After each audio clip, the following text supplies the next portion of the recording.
ಇನ್ನು ಐಶ್ವರ್ಯ ಕೇಸ್ ಬಗ್ಗೆ ಮಾತಾಡಲೇಬೇಕು. ಐಶ್ವರ್ಯ ಎಷ್ಟರ ಮಟ್ಟಿಗೆ ಜನರನ್ನು ಸೇರಿಸ್ತಾ ಇದ್ರು, ಯಾವ್ಯಾವ ರಾಜಕಾರಣಿಗಳ ಜೊತೆಗೆ ಆಕೆಯ ಸಂಪರ್ಕ ಇತ್ತು, ಯಾರ್ಯಾರನ್ನು ಕರೆಸ್ತಾ ಇದ್ರು, ಯಾವ ರೀತಿ ಐಷಾರಾಮಿ ಜೀವನ ಮಾಡ್ತಾ ಇದ್ಲು, ಇದೆಲ್ಲದಕ್ಕೆ ಸಂಬಂಧಪಟ್ಟಂಗೆ ಇನ್ನೂ ಕೆಲ ಕೇಸ್ಗಳು ದಾಖಲಾದರೆ CIDಗೆ ಹೋಗುವಂಥದ್ದು ಖಚಿತ. CIDಗೆ ಹಸ್ತಾಂತರ ಆಗುತ್ತೆ. ಕೋಟಿ ಕೋಟಿ ಈಕೆ ಏನು ಖರ್ಚು ಮಾಡ್ತಾ ಇದ್ಲು ಅದರ ಮೂಲ ಎಲ್ಲಿದು? ಬೆಂಗಳೂರಿನಲ್ಲಿ 2 ಕೇಸ್ ಇವೆ, ಮಂಡ್ಯದಲ್ಲಿ 1 ಕೇಸು. ಇನ್ವೆಸ್ಟ್ಮೆಂಟ್ ಫ್ರಾಡ್ ರೀತಿಯಲ್ಲಿ ಐಶ್ವರ್ಯ ವಂಚನೆ ಮಾಡಿದ್ದಾಳೆ. ಪ್ರತಿಷ್ಠಿತ ವ್ಯಕ್ತಿಗಳಿಗೆ ನಾಮ. ಇದು ಐಶ್ವರ್ಯ ಗೌಡ ಕಹಾನಿ. ಇದು CIDಗೆ ವರ್ಗಾವಣೆ ಆಗುವಂಥ ಎಲ್ಲ ಸಾಧ್ಯತೆಗಳಿವೆ.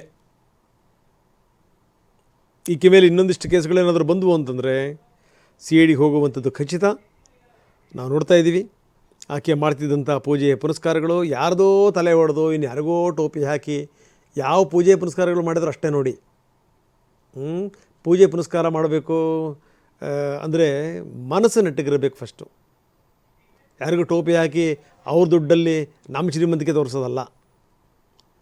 ರಾಜಕಾರಣಿಗಳನ್ನು ಕರ್ಕೊಂಬರಕ್ಕೆ ಐಷಾರಾಮಿ ಕಾರುಗಳನ್ನು ಕಳಿಸೋದು ಏನು, ಔಡಿ ಕಾರೇನು, ಬೇರೆ ಬೇರೆ ಕಾರುಗಳೇನೇನು, ಈಕೆ ಶ್ರೀಮಂತಿಕೆ ಏನು, 2 ಕಡೆಗೆ ಬಾಡಿಗೆ ಮನೆಗಳೇನು,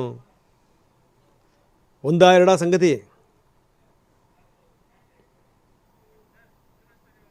ಈಗ ಈ ಐಶ್ವರ್ಯ ಗೌಡನ ಕೇಸ್ಗಳು CIDಗೆ ಹಸ್ತಾಂತರ ಆಗುತ್ತವೆ.